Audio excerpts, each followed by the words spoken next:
같이 기도하고 말씀 생각하겠습니다. 하나님 아버지 감사합니다. 수요일 밤 저희들이 또 하나님께 모여 예배드리고 또 하나님의 말씀, 성경 말씀, 이사야 선지를 통하여 주신 하나님의 말씀의 한 부분을 19장 한 장을 읽었고 또 말씀의 뜻을 조금 읽으며 해석하며 묵상하기를 원하오니 이 시간도 우리와 함께 하시고 부족한 종에게 은혜를 주셔서 말씀을 잘 이해하고 또 바르게 해석하고 몇 마디 증거하고 함께 나누게 하여 주시고 참여한 모두들이 하나님의 말씀에 흥미를 가지고 말씀을 좋아하고 하나님의 말씀인 줄 알고 성경은 하나님의 말씀인 줄 알고 주님 이 말씀을 귀히 여기고 금보다 더 귀히 여기고 꿀보다 더 단 말씀인 줄 알고 말씀을 잘 읽어나갈 때에 우리의 심령에 큰 은혜와 기쁨이 되는 것을 알고 늘 경험하고 말씀을 개인적으로 또 함께 모여서 늘 읽고 듣고 묵상케 하여 주시기를 원하옵고 이 시간도 하나님의 영 진리의 영께서 우리 가운데 계셔서 말씀하여 주시고 말씀케 하여 주시고 말씀을 듣게 하여 주시기를 원하옵고 예수 그리스도의 이름으로 기도하옵나이다. 아멘. 자, 이사야 19장 말씀, 애굽에 대한 말씀입니다.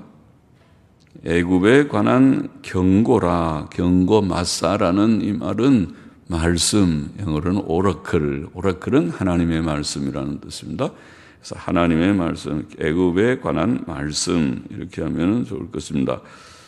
보라 여호와께서 빠른 구름을 타고 애굽에 임하시리니 애굽의 우상들이 그 앞에서 떨겠고 하나님은 하늘에 계시니까 땅에 내려오실 때는 구름을 타고 빠르게 내려오신다. 그렇게 표현할 만하죠.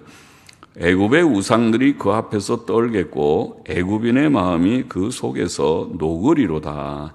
하나님이 내려오시면은 굉장히 두렵죠. 하나님이 보통 때는 잘 안 내려오시지만은 그러나 구원하실 때 내려오시고 특별히 심판하실 때도 내려오시고 그러는데 지금은 구원보다는 심판 쪽에 가까우니까 두렵죠. 그래서 애굽의 우상들도 그 앞에서 떨겠고 우상들은 가짜 신이니까 자기들이 신 행세하다가 진짜 신, 진짜 하나님이 내려오시면 떨겠죠.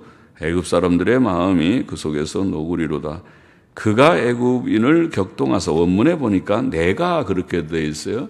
내가 우리도 난해주에 그렇게 되어 있죠. 내가 그가 아니라 내가 애굽인을 격동하사 애굽인을 격동하여 애굽인을 치게 하리니 그렇게 뭐 읽어야 되겠죠. 내가 하면 하나님께서 자 우리가 지금 이사야 선지자가 예언을 하지만은 이사야는 하나님의 감동 가운데 하나님의 말씀을 대언합니다. 그것이 선지자의 영감성을 보이고 있어요. 이사야가 지금 내가 하는 것이 내가 이사야가 아니죠. 어떻게 이사야가 애굽 사람을 막 격동하겠습니까? 하나님께서 하시는 것이죠. 하나님의 말씀을 지금 전하는 것이죠. 그래서 하나님께서 빠른 구름을 타고 내려오시면서 내가 애굽인을 격동하여 애굽인을 치게 하리니 우리말대로 그가 애굽인을 격동하사 애굽인을 치게 하시리니 존칭어로 했습니다. 하나님께서는 내가 할 때는 그냥 하시겠죠. 그들이 각기 형제를 치며 각기 이웃을 칠 것이요 성읍이 성읍을 치며 나라가 나라를 칠 것이며 애굽인의 정신이 그 속에서 쇠약할 것이요 그 도모는 그의 파신 바가 되리니 그들이 우상과 거기에도 내가 파한 바가 되리니 내가 파는 바라고 내가라고 또 돼 있고 그들이 우상과 마술사와 신접한 자와 요술객에게 물으리로다. 그가 애굽인을 여기도 마찬가지로 내가 지금 내가가 1인칭이 3번 나왔습니다. 나의 파한 바 거기도 나의 1인칭이고 여기도 내가 애굽인을 잔인한 군주의 손에 붙이시리니 그가 애굽인을 잔인한 군주의 손에 붙이시리니 혹은 내가 애굽인을 잔인한 군주의 손에 붙이리니 내가라고 하면 그렇게 해야 되겠죠. 포악한 왕이 그들을 치리하리라. 주 만군의 여호와의 말씀이니라. 하나님께서 선지자를 통해서 그렇게 말씀하십니다. 하나님께서는 애굽 나라에 대해 말씀하십니다. 애굽에 관한 말씀이라 그렇게 시작했습니다. 그는 심판자로 빠른 구름을 타고 그곳에 임하실 것입니다. 그때 애굽의 우상들은 그 앞에서 떨 것이며 애굽 사람들의 마음은 녹을 것이다. 저게 하나님께서는 내가 애굽인을 격동하여 애굽인을 치게 하리니, 그 말은 내란이 일어난다는 말이죠. 애굽인이 애굽인을 치니, 다른 나라가 애굽을 치는 것이 아니라 애굽 사람이 애굽을 치는 속에서 내란이 일어난다. 간혹 내란이 일어나죠. 우리나라의 6.25 전쟁도 우리는 전쟁할 마음이 없는데 북한에서 선회로 온 것이죠. 그거를 기억해야죠. 그리고 지금도 북한이 핵을 개발하는 목적 중에 첫 번째가 이번에도 김정은이가 그런 얘기 했더군요. 한반도의 통일을 확고하게 하기 위해서 그런 얘기 하더군요. 그 말은 우리나라 통일하기 위해서, 통일이 무슨 통일인가요? 적화 통일이죠. 공산화 통일하기 위해서 핵은 반드시 필수적이다, 이런 얘기죠. 그런 말을 바로 이해해야죠. 그래서 내란이 일어나고 간혹 그런 내란이 일어나는 나라들이 있죠. 시리아도 내전을 했고 미국도 오래전에 남북전쟁이라는 내전을 했죠. 하나님께서는 애굽에 내란이 일어나게 하실 것이라고 말씀합니다. 그러나 애굽 사람들은 정신이, 오늘 본문에 보면 정신이 쇠약해지고 마술적 우상 숭배에 더욱 빠질 것이다. 정신이 혼미해서 우상만 의지하고 할 것이다. 하나님께서는 또 애굽 사람들을 잔인한 군주의 손에 붙일 것이다. 내가 애굽인을 잔인한 군주의 손에 붙이리라. 잔인한 군주, 혹은 포악한 왕, 그렇게 나오는데, 그렇죠. 나라가 그 치리하는 사람이 착해서 백성들을 참 위하고 백성들의 아픔을 이해하고 한 사람의 영혼을 귀히 여기고 눈물을 닦아주려고 하고 그런 선정을 베풀면은 훌륭한 통치자죠. 훌륭한 정치가가 되죠. 그렇지 않고 자기 배나 채우고 백성들 한 사람 두 사람 죽는 거 별로 중요하게 여기지 않고 그렇게 자기의 권력욕만 충족하는 통치자는 나쁜 사람이죠. 근데 이게 잔인한 군주는 간혹 역사상 나타나는 잔인한 사람들이 있죠. 통치자 중에 잔인한 착한 왕이 아니고 잔인한 왕입니다. 그 군주는 아마도 우리가 지금 이 이사야 시대에서 보면 이사야 시대의 조금 후에 주전 670년, 이사야는 한 700년대부터 지금 걸쳐 있는데 670년에 애굽을 통일했다고 알려진 애굽의 강력한, 지금 여기에 말한 잔인한 군주라고 알려진 군주가 있습니다. 670년에 애굽을 통일했다고 알려진 심히 포악했던 군주 푸사메티쿠스, 이름은 어렵죠. 외국 사람들은 푸사메티쿠스라고 하는 그 군주를 가리키는 것이 아닌가. 혹은 그 아들, 푸사메티쿠스의 아들 느고라는 그 애굽의 왕은 성경에도 아마 언급이 있죠. 요시아 왕이 느고하고 싸웠다가 전사했던가요? 그의 아들 느고가 아닌가, 그렇게 성경학자들은 추정합니다. 푸사메티쿠스든지 그의 아들 느고이었다고 보입니다. 5절을 보십시다. 바닷물이 없어지겠고 강이 잦아서 마르겠고, 잦아서 그 말 압니까? 강이 잦는다는 말이 뭡니까? 강이 잦아서, 좀 많이 안 쓰는 거죠. 우리가 어휘력이 많은 사람들은 잘 알겠지만은 강이 잦다는 말은 물이 점점 줄어든다. 물을 막 끓이면 이렇게 물이 줄어들 때 잦아진다. 그렇게 표현합니다. 강이 잦아서 강의 물이 점점 줄어들어서 마르겠고, 다 물이 없어져 버리면 말라버리는 거죠. 강이 잦아서 마르겠고 강들에서는 악취가 나겠고 강이 다 강물이 말라버리면 거기에서 강의 고기들이 다 썩거나 또 쓰레기 더미에서 냄새도 나거나 보통 그런 이제 물고기들이 죽어서 썩으면은 냄새가 많이 나겠죠. 그래서 강들에서 악취가 나겠고 애굽 시냇물은 줄어들고 마름으로 달과 갈, 그것도 다 어려운 말이죠. 저는 달이 뭔가 국어사전을 찾아보았어요. 무슨 달꽃인가 그렇게 나오거든요. 풀 이름입니다. 우리말에 달이라는 풀이 있어요. 달과 갈은 갈대겠죠. 달과 갈, 영어 성경들 보면 갈대들과 골풀은 압니까? 골풀도 잘 우리가 익숙지는 않은데 달물은 그냥 우리말로 등심초라고도 하는 풀이라고 합니다. 그래서 갈대들과 골풀들 그런 단어입니다. 그래서 갈대들과 골풀들이 시들겠으며 나일강에는 이런 풀들이 많이 있다고 하죠. 갈대들도 많고 그리고 골풀들 아마 그것이 파피루스의 나무인지는 모르겠습니다만 같은 건지 골풀들이 많이 있습니다. 그래서 달과 갈 혹은 갈대들과 골풀들이 시들겠으며 나일 가까운 곳 나일 언덕의 초장과 나일강 가까운 곡식밭이 다 말라서 날아 없어질 것이며 큰일 났습니다. 풀밭들이 다 말라버리고 그리고 또 곡식을 심고 하는 비옥한 그 땅들이 다 말라버립니다. 원래 나일강 하류는 거기서 삼각주가 아닙니까? 강 하류는 항상 삼각주라고 그러죠. 바다와 이어지는 데는 강이 쫙 퍼지면서 거기가 비옥한 농지가 되죠. 그런데 그 곡식밭이 나일강 가까운 곡식밭이 다 말라서 날아 없어질 것이며 어부들은 탄식하며 물은 나일강에 낚시를 던지는 자는 슬퍼하며 물에 그물을 치는 자는 피곤할 것이며 그러니까 농부들도 다 이제 물이 없어서 바짝 말라서 농사 못 지으니까 탄식이고 어부들은 다 강이 말라버려서 이게 낚시도 못하고 그물 던져서 고기를 잡아야 그 가서 팔아서 그것을 먹고 살고 음식도 하고 하는데 그걸 못하고 또 농사도 잘 안 되고 또 어업도 잘 안 되니까 일반 사람들은 시장 가서 고기도 사 먹을 수 없고 또 곡식도 살 수 없고 그러니까 다 어려움을 당하는 것이죠.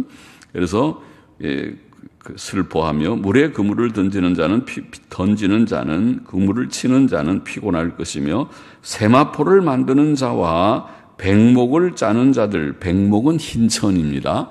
그러니까 천 짜는 자들 그것도 수공업이죠 옛날에는. 그래서 세마포를 만들고 또 흰 천을 짜고 하는 사람들이 그게 이게 잘 자라야 천을 짤 수 있는 자료들이 있어야 되지. 그것이 다 없으니까 그렇게 못한다는 말이죠.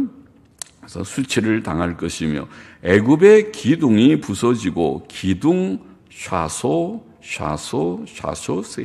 사소쉐야라고 하는 이 말은 근래에 권위 있는 영어 성경에는 귀족들 그렇게 번역했어요. 기둥이라는 말하고 많이 다르죠. 귀족들은 기둥이긴 하죠. 나라의 귀족들이 나라를 잘 바치고 나가는 그런 인재들이니까 기둥이기도 하지만 귀족들 권위 있는 우리 히브리어 사전도 그렇게 그 뜻을 새기고 그러나 또 근래에 또 다른 사전은 좀 다르게 직조공들 그건 또 좀 다른 뜻이죠. 직조공들 이렇게 천을 짜는 그런 그 사람들이죠. 직조공들 또 그렇게 영어 성경도 NIV 성경 그렇게 아예 번역했습니다. 그러니까 귀족들 혹은 직조공들이라고 번역하고 있는데 우리는 기둥이라고 되어 있습니다. 애굽의 기둥 혹은 애굽의 귀족들, 직조공들 저는 직조공보다는 귀족 그 번역이 그 히브리어 같은 사전에는 BDB 사전이 또 권위가 있지 않느냐. 이 KB 사전보다 직조공이라는 번역보다 그리고 영어 성경도 NASB 성경이 NIV보다는 좀 더 권위 있는 그런 번역이 아닌가 그런 생각을 합니다. 여하튼 애굽의 기둥 혹은 귀족들 그렇게 좀 하고 귀족들이 부서지고 품꾼들이 다 마음에 근심하리라. 하나님께서는 나일강을 마르게 하시고 나일강이 대단히 풍성한 그런 길이도 세계에서 제일 길고 그리고 강물도 풍성한 강일 터인데 나일강을 마르게 하신다 이렇게 표현했고 강에서 악취가 나고 갈대들과 골풀들도 시들 것이고 그 주위 밭들에서 농사하는 농부들과 나일강에서 고기 잡는 어부들이 탄식할 것이다. 큰일 났습니다. 큰 재앙입니다. 오늘날처럼 오늘날이 이 코로나19 때문에 큰 재앙이죠. 세계적인 재앙이죠. 이때 그저 유통업이나 그런 사람들은 호황을 누리기도 하지만은 그러나 많은 자영업자들이 폐업하고 파산하고 또 실직하고 엄청난 실직자들이 나고 우리가 어려움을 많이 당하여서 사람들이 요새는 돈 벌 데가 없으니까 전부 주식 투자나 하고 또 집 사거나 땅 사가지고 돈 좀 올라가는가 그런 궁리나 하고 그런 것 같더라고요. 사람들 대화하는 것들을 제가 한번 어디서 들은 적이 있는데 보니까 전부 그런 투기하고 그래서 돈 버는 그 기업들이 장사해서 돈 벌 생각을 해야 되는데 그게 장사해서 돈 벌 수가 없어서 그런 거지. 그러니까 장사해서 돈 버는 것보다 적당한 땅 사거나 주식 사가지고 그 올라가서 돈 버는 것이 훨씬 빠르게 소득을 얻는다고 생각하는 모양이죠. 그래서 어려움을 당하는 것처럼 이 애굽 땅에 큰 어려움이 올 것이라는 뜻입니다. 애굽 땅에는 그래서 음식이 부족하고 곡식이 부족하고 또 생선유도 부족하고 하니까 음식이 부족하고 농부와 어부와 또 수공업자들의 일도 없어질 것이다. 일거리가 없어져 버리죠. 그래서 고용하는 사람도 없고 가서 돈 벌 그런 요즘 말로 알바 자리도 없고 그런 어려움을 당할 수 있다. 그렇게 보이는 말씀입니다. 11절 보십시다. 소안의 방백은 지극히 어리석었고 바로의 가장 지혜로운 모사의 모략은 우준하여졌으니 너희가 어떻게 바로에게 이르기를 나는 지혜로운 자들의 자손이라 나는 옛 왕들의 후예라 할 수 있으랴. 너의 지혜로운 자가 어디 있느냐? 그들이 만군의 여호와께서 애굽에 대하여 정하신 뜻을 알 것이요 곧 네게 고할 것이니라. 소안의 방백들은 어리석었고 또 나옵니다. 노브의 방백들은 미혹되었도다. 그들은 애굽 지파들의 모퉁이 도리언을 애굽으로 그릇 가게 하였도다.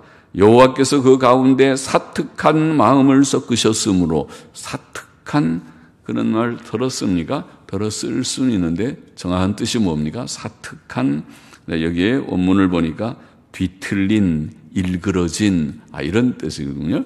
뒤틀린 일그러진. 그러니까 마음이 정상적으로 모든 걸 정상사고한다. 정상적으로 건전하게 생각하고 이치에 맞게 생각하고 잘못된 건 잘못했다고 그러고 좋은 건 좋다고 그러고 기쁜 건 기쁘고 슬픈 건 슬프고 이게 정상적인 사람의 마음가짐 생각과 감정인데 그러나 사특하다는 이 단어는 뒤틀린 이게 전부 생각이 좀 다 뒤틀려 가지고 사고 자체에 결함이 있고 감정의 결함이 있고 그 참 곤란하죠.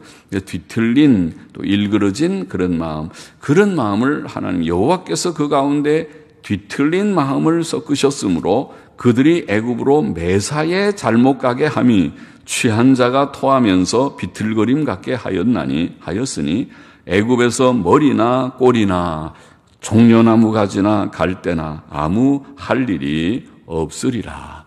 지도자들이나 그렇지 않은 자들이나 다 그렇게 잘못되게 가게 된다는 뜻이라고 보입니다. 소안의 방백 11절에 소안은 애굽의 옛 수도입니다. 옛 수도 소안. 그것은 이스라엘 백성이 살던 고센 땅에 있었다고 성경 지도를 보면 성경 지도의 고센 땅에 거기에 소안, 영어로는 조안 그러면 Z-O-A-N 조안 이러는 소안이라는 그 성이 있습니다. 아마 이스라엘 백성이 애굽에서 출발했던 람셋이라는 그 도시 이름이 나오는데 람셋과 동일한 곳이 아닌가 그런 생각들을 합니다. 소환의 방백들, 즉 애굽 왕실의 방백들이라고 보이죠. 애굽 왕실의 방백들, 수도에 있는 방백들이니까 지극히 어리석었고 바로의 가장 지혜로운 모사들의 계획이 미련했다, 그렇게 말합니다. 하나님께서는 애굽에 대해 정하신 뜻, 여기에 애굽에 대하여 정하신 뜻을 알 것이요, 그런 말씀이죠. 정하신 뜻이 뭡니까? 오늘 전체 문맥을 보면 심판이죠. 애굽에 대해서 지금 심판을 내리시려고, 재앙을 내리려고 뜻을 하신 그 뜻을 이제 깨닫게 되는 것이죠. 오늘 시대랑 비슷하죠. 오늘 시대도 하나님께서 이 온 세계에, 각 나라에 큰 재앙을 내리셨구나. 큰 재앙을 내리셨구나. 그래서 어느 나라든 예외가 없이 많은 경제적 어려움을 당하고 있죠. 또 이 전염병을 막기 위해서 모두들이 너무 많은 힘든 시간들을 보내고 있습니다. 그처럼 애굽에 대해 정하신, 하나님이 정하신 뜻, 곧 애굽의 심판에 대해 말씀하십니다. 애굽의 지혜자들이라도 그의 모사들, 방백들, 아주 지혜로운 옛 왕의 후예라고 자처하는 머리 좋은 사람들이 있죠. 사람들이. 그러니까 머리 좋은 그 집안을 보면은 저는 그렇게 머리가 좋지 않고 저희 집안도 그렇게 머리가 좋은 집안은 아니기 때문에 그런 말 하지만은 머리 좋은 사람들을 보면 진짜 참 좋은 것 같아요. 아주 똑똑한 IQ가 높은 사람들은 그 자녀들도 보면은 그 머리를 타고나서 그런지 다 총명해서 어려운 시대에도 다 그래 진출하고 하는 것을 볼 수 있죠. 뭐 그건 할 수 없죠. 그렇게 타고나고 좋은 것을 받았기 때문에 그럴 수 있겠죠. 그랬는데 그들이 애굽의 지금 이 지혜로운 사람들, 아주의 그런 지혜자들이라고 말하는 모사들, 방백들, 이런 사람들이, 그런데 그 지혜가 참 지혜가 되지 못한단 말이죠. 여기 보면 하나님께서 그들에게 어리석음을 주셨다. 그들에게 사특한 마음, 이게 뭐라고요? 뒤틀린 마음, 비뚤어진 마음, 일그러진 마음을 그들에게 주셔서 그들이 애굽을 위해서 조언을 하는데, 왕에게 조언을 하겠죠. 다 모사들이니까, 방백들이고 지혜자들은 왕이 무슨 일을 결정할 때 어떻게 할까? 그럼 이렇게 하십시오. 이렇게 하면 좋겠습니다. 경제 정책은 이렇게 하고요. 외교 정책은 이렇게 하고, 오늘날로 말하면은 또 모든 정책들을 이렇게 하라고 조언하지 않겠어요? 그런데 그 조언이 여기 표현 보면 애굽으로 매사에 잘못 가게 함이 취한 자가 토하면서 비틀거림 같게, 술 취한 자가 정신없이 비틀거리면서 갈짓자를 걷고 가듯이, 조언을 할 때 바른 조언을 해서 그렇게 임금이, 왕이 그렇게 그 조언을 따라서 해봤더니 정말 잘 됐어요. 외교도 아주 잘 됐고, 국방도 안보도 튼튼해지고, 그리고 경제도 안정하고, 사회 통합도 잘 이루어지고, 모든 일들이 다 해서 평안하게 잘 나라가 되면 좋지요. 그러면 정치 잘한 거죠. 그 정치는, 그 정부는 아주 좋은 정부죠. 그리고 그 모든 참모들, 수석들, 오늘날 말하면은 수석들이라고 말하는 그 참모들이죠. 그들이 모든 인재들인데, 나라의 각 분야의 수석들은 그들이 우리나라에서 그들 최고의 인재라는 사람을 발탁한 것이 아닙니까? 그들이 인재가 아니면 더 좋은 인재들을 발탁해야겠죠. 우리나라의 지혜가 그 정도라 그러면 할 수 없는 거죠. 그러나 좋은 최상의 인재들을 발탁해서 그 분야에 가장 식견이 있고 또 생각이 건전하고 또 아주 도덕성이 있는 사람들을 발탁해서 그들이 나라 정책을 조언하면서 나아갈 때 나라가 경제도 발전하고 안보도 튼튼하고 정치 문제도 잘 풀리고 외교 문제도 나라가 당당하게, 또 외교를 서로 잘 친할 때는 친하고 또 분명히 입장을 그을 때는 긋고 모든 것을 잘해야 되죠. 쉬운 것은 없습니다. 자기의 자존심만 세워가지고 뭐 큰 소리 친다고 외교가 되는 것이 아니죠. 외교는 그런 것이 아니죠. 경제도 마찬가지입니다. 경제도 무조건 막 밀어붙인다고 되니까 경제를 다 망가뜨릴 수도 있고 살릴 수도 있고 하는 것이죠. 그것은 지혜의 문제고 식견의 문제입니다.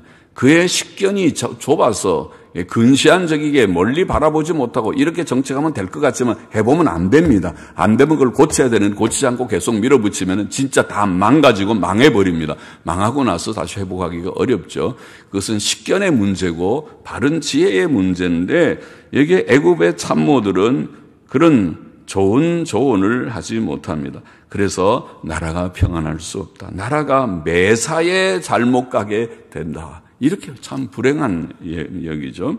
그런데 이 모든 일을 누가 하느냐? 하나님께서 섭리하신다. 그래서 우리는 기도하는 거죠. 하나님, 우리는 우리 나라를 불쌍히 여겨달라고, 대통령에게 바른 생각을 주시고 참모들에게 바른 식견과 바른 조언을 줘서 이 나라가 경제정책이 바로 되고 안보가 바로 위태하지 아니하고 또 외교가 바르게 잘 되고 이렇게 진행되게 해달라고 우리는 기도할 것밖에 없죠. 기도하고 하나님의 긍휼을 구하는 것밖에 없죠.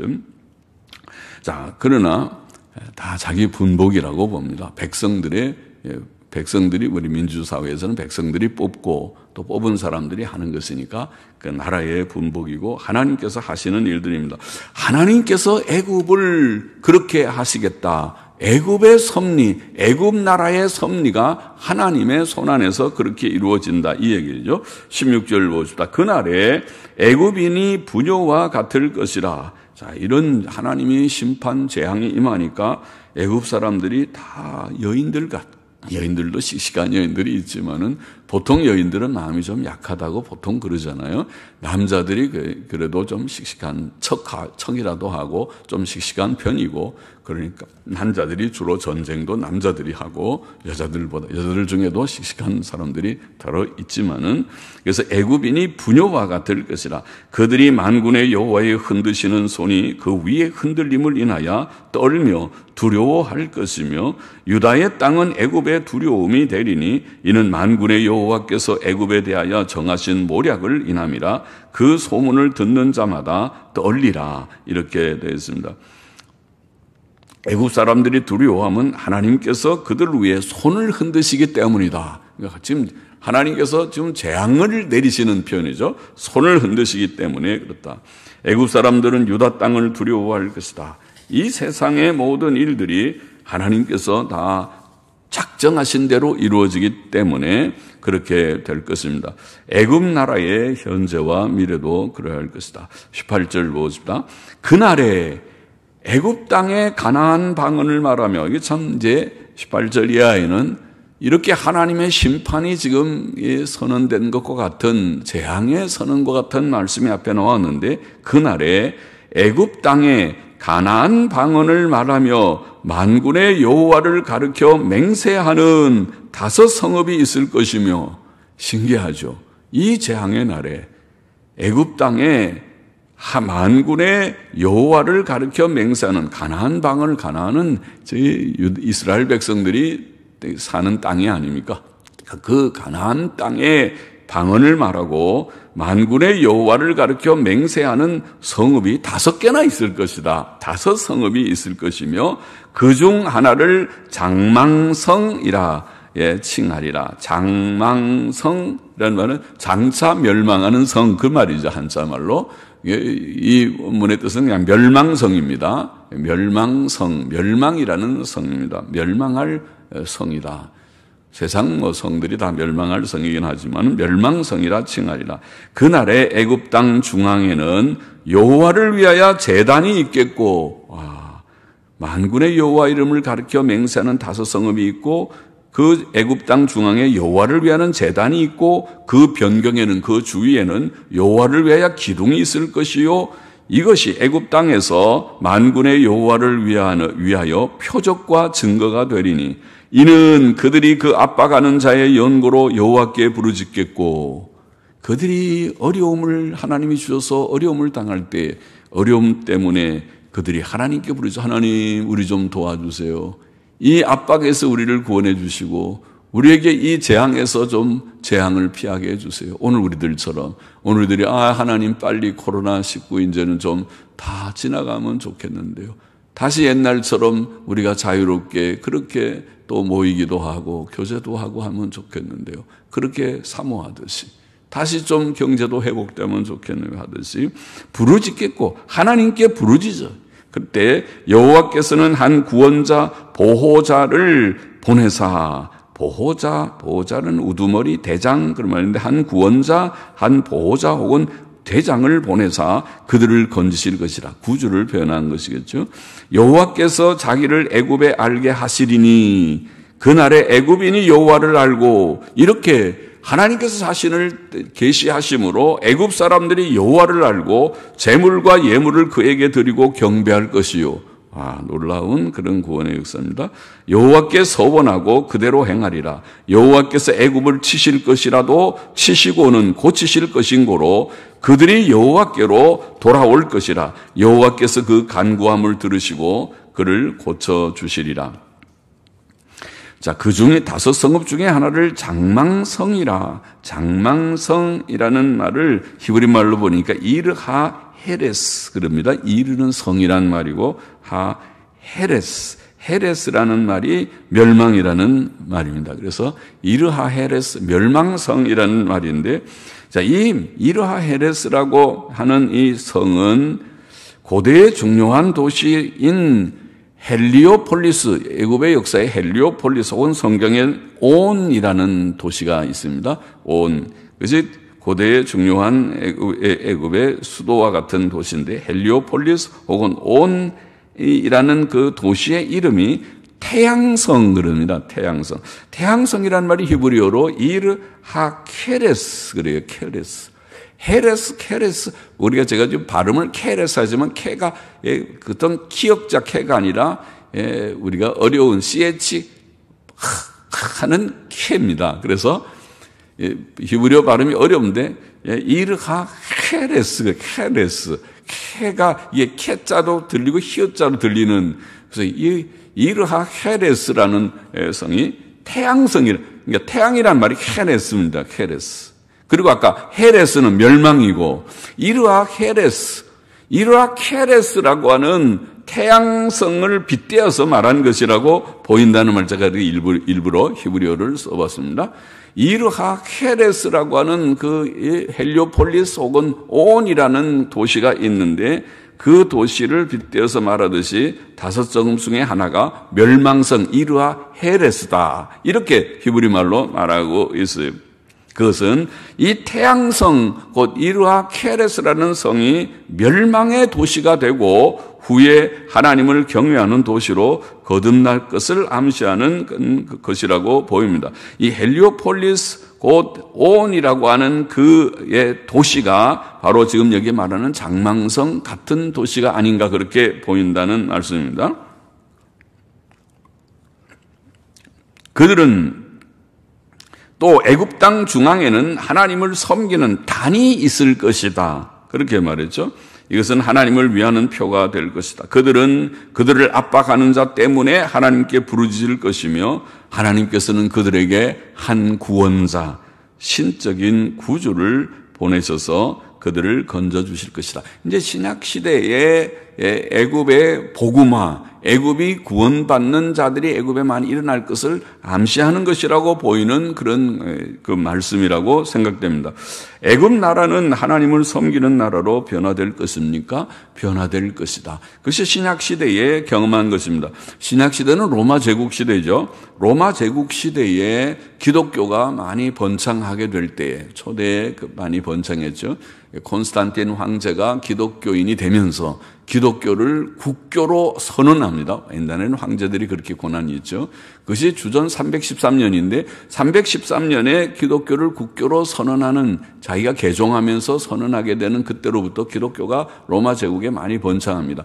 번창할 때에 그때의 애굽에는 유명한 알렉산드리아라고 하는 도시가 있는데 그 애굽의 바로 고센 땅입니다. 그것도 이 나일강 제일 하류 쪽에 있는 알렉산드리아는 도시는 기독교 세계의 중요한 고대 그 초대 시대의 5개 중요한 도시 중에 하나입니다. 알렉산드리아가 로마와 알렉산드리아 또 안디옥, 예루살렘, 이런 콘스탄티노플 등 5개의 중요한 도시가 있는데 그 중에 알렉산드리아가 유명한 도시입니다.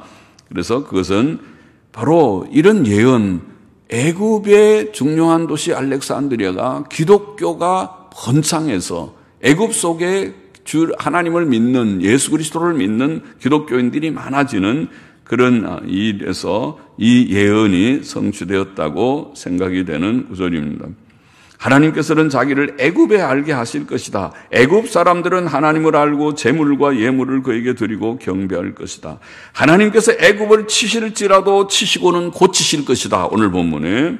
그래서 그들이 하나님께로 돌아오고 그는 그들의 간구함을 들으시고 그들을 고쳐주실 것이다. 이렇게 말씀하고 있는 것입니다. 애굽에는 하나님의 긍휼과 은혜로 구원 얻을 자들이 있을 것이다. 또 더 흥미있는 말씀 마지막 몇 절에 그날에 23절 애굽에서 아수르로 통하는 대로가 있어 아수르 사람은 애굽으로 가겠고 애굽 사람은 아수르로 갈 것이며 애굽 사람이 아수르 사람과 함께 경배하리라. 그날에 이스라엘이 애굽과 아수르로 더불어 셋이 세계 중에 복이 되리니 우리는 셋이 그렇게 번역했죠. 셋이. 영어 성경들은 셋이 아니고 세 번째가 되고 세 번째가 쉘리시아라는 말은 셋이라는 말이 아니고 세 번째 그걸 서수라고 합니까? 세 번째, 첫째, 둘째, 셋째. 세 번째가 되고 무엇이? 이스라엘이. 우와, 이스라엘은 하나님의 백성이었는데 이스라엘이 애굽과 아수르로 더불어 세 번째가 되고 그러면 이스라엘보다 오히려 애굽과 아수르가 더 번창하겠다는 것이죠. 뭐가? 영적으로 기독교 신앙에 있어서. 그렇게 정말 됐습니까?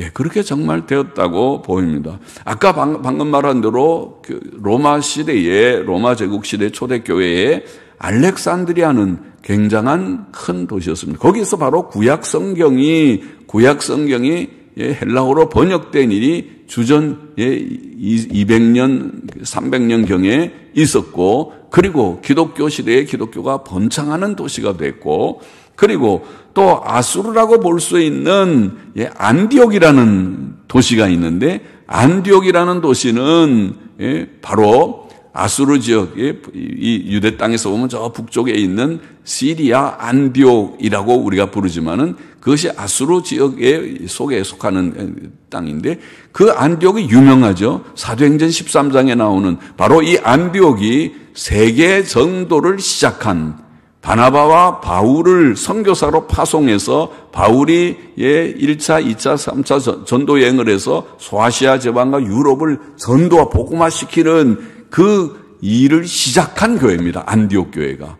그래서 초대 시대에 바로 알렉산드리아와 수리아 안디옥 그것은 예루살렘보다도 번창한 곳입니다. 예루살렘은 오히려 유대인들이 강해서 유대인들이 기독교인을 핍박하고 예루살렘에서 기독교인들이 다 도피하고 하는 그런 일들이 있었지만은 알렉산드리아와 안디옥은 초대시대에 굉장히 기독교가 번창하는 도시가 됐어요.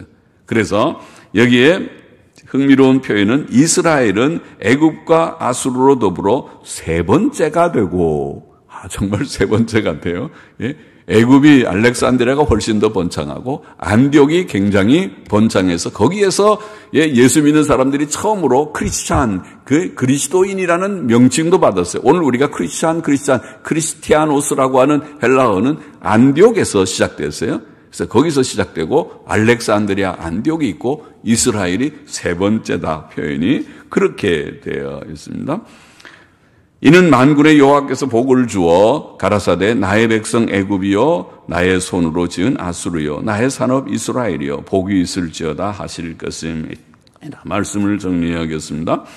자, 첫 번째로 오늘 우리가 읽은 말씀 속에서 하나님께서는 이방 나라 애굽도 섭리하신다. 그는 애굽인을 잔인한 군주의 손에 붙이실 것입니다. 그가 하십니다.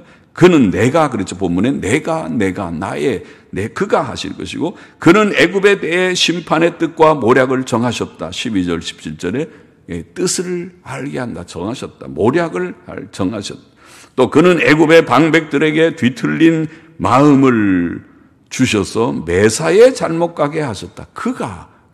내가 그러니까 하나님께서 이스라엘만 섭리하시는 하나님이 아니고 애굽을 섭리하시는 하나님. 둘째로 그는 특히 애굽 나라의 혼란을, 애굽의 재앙을 내리시고 애굽 나라를 혼란시키실 것이다. 그렇게 본문에 말하고 있어요. 그는 그 나라에 내전을 주시고 서로를 싸우게 하는 내전을 주시고 그들의 정신이 쇠약해 하시고 잔인한 군주의 손에 그들을 붙이시고 소환의 방백들과 지혜자들을 어리석게 하시고 그들이 매사에 애굽으로 잘못 가게 하셨다. 하나님이 하시는구나. 하나님이 긍휼을 여기시면 애굽도 우리나라도 지금 우리가 비교해 보면 우리나라도 하나님이 긍휼히 여기시면 이 나라가 매사에 잘못 가지 않고 그래도 바른 길 갈 수 있겠고 하나님께서 버려두시면은 나라가 바른 길 가지 못하고 잘못된 길로도 갈 수 있고 매사에 잘못 갈 수도 있겠구나. 그죠? 하나님의 손 안에 있구나. 하나님이 섭리하시고 애굽도 섭리하시고 애굽 나라의 혼란도 섭리하시는 하는 셋째로 그러나 이런 하나님의 재앙의 말씀 속에서도 경고의 말씀 속에서도 그는 애굽에도 은혜로 구원 얻을 딸을 주신다. 오늘 귀한 재미있는 말씀 우리가 읽었죠. 하나님께서 애굽 중앙에 여호와를 섬기는 그런 단을 세우게 하실 것이다.